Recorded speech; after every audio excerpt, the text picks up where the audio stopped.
here we have War Thunder, which is a free to download game. It's kind of along the lines of a flying simulator slash arcade style plane shooter upper. It also has tanks, but I didn't explore the whole tank aspect. I guess it's kind of like along the lines of World of Tanks. So if you've played that, more likely the controls will be the same. Same with any of the PC flying simulators like IL-2 Stormovic. That's another good one. But with this one, you start out bare minimum.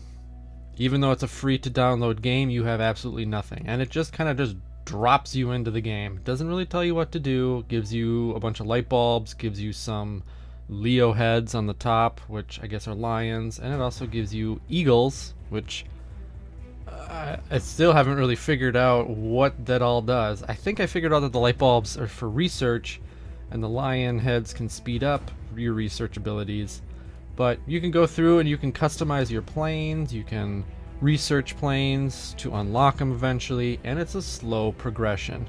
You can go online and download all of these for a set price, but it's expensive overall. So I just tried to go through it and tried to, unlock things as I went along. I played multiplayer, I've played single player, and you just kind of build your own little plane, you build your own little airfield. You can do the British, you can do the Germans, the Japanese, what else is on there? The Americans, of course, and there's one that I'm missing, probably a pretty big important one. Oh yes, the Soviet Union. And I found that the Soviet Union ones are actually a little bit easier to handle. But here's the progression. You can see all the planes that you can eventually research. You can pump all of your researching, quote, light bulbs into it to unlock all of these special planes. And here's the Hurricane, which is my favorite plane. You can check out the armor, you can check out like the skeletal layout of the plane, like where the guns are, where the vital, quote, organs of the plane are. And yeah, customize it what you like. You can unlock specific weapons, you can unlock specific armor, improve the engine. So there's a lot of customizable custom options that are optional within this game. And you can unlock and or improve your crews, which then allows you to level up or shoot better or fly better or any of those options, which are optional. So as you go along, there's plenty of planes to choose from. As you can see, you can unlock pretty much anything and anything that you can think of that was both in World War II all the way up to the Korean War. So you do have jets that come into play. You do have the post-war between World War II and Korean War, which is kind of both a mixture of high-powered piston engines and the low-powered jet engines like the 262. So here we have a couple additional planes that you can see. You have the P-40, the P-38, the Lightning Bolt, which was called the Devil's Tail to the Germans. And there's your classic B-17.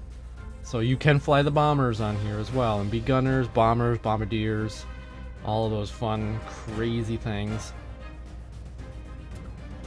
And then you can fly in both the Western Front, Pacific Front, or even the Eastern Front. So if you're the Germans, you can fly, the FW-190, or if you're the Soviet Union, you can fly the Yakovich. But here you have kind of an Americanized Spitfire, which was probably used more or less in Africa. And then there's your Bf-109, which was the Germans, and then the FW-190 Focke-Wulf. And then there's your 262 jet. And there's a couple of variations of that too. You do have the actual tank, anti-tank cannon in the front of it that you can unlock. So you can do a couple of different views. You got the cockpit view, you got the follow view. The cockpit view is pretty immersive, but I just find it really hard to fly because you need actually the mouse and keyboard for the PS4 in order to really look around. I have yet to figure out how to look around just using a controller. which again I think is the downfall of the game because it doesn't tell you anything. It just drops you into the game and kind of says, good luck, buddy.